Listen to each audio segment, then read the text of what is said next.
Now, it is one of the hottest shows on Netflix. Stranger Things is the story of a young kid who vanishes in a small town and begins to uncover a mystery and secret experiments. I met up with one of the stars and the producer of the show as they get ready for season 3.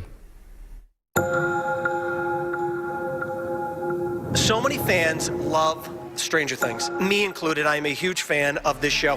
What can fans expect in the new season?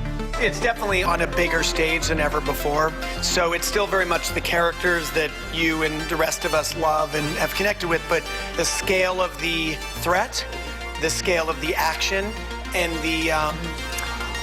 just the complexity of visual effects and action and stunts, it's it's more than double the size of anything we've tried before. And you touched upon this earlier. I think it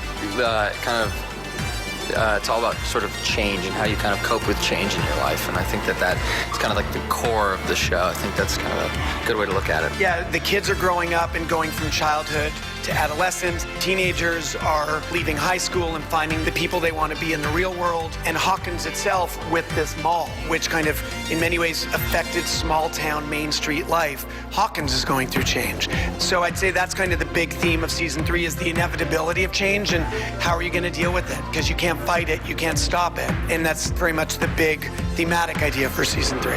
Will you sit down and binge watch the show? I mean, I know you've probably been sitting there for a while watching obviously the show, you know, it being shot, but most people will sit down in one night and just let it go. Yeah, it's interesting because that took us aback when we first aired season 1.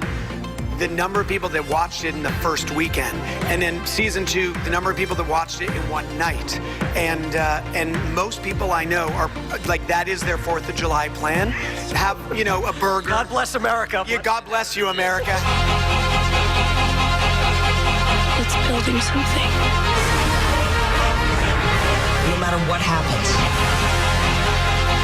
we have to stop it. Now, when we said we were coming here to talk to you, we put it on Facebook, and people sent messages in saying, first of all, they want to know, I know season 3 hasn't even aired.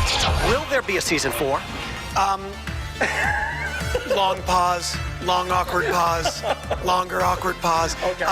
We are not at liberty to say, certainly those conversations are happening right now, and as you'll see on July 4th, there's a lot of story potentially left to tell.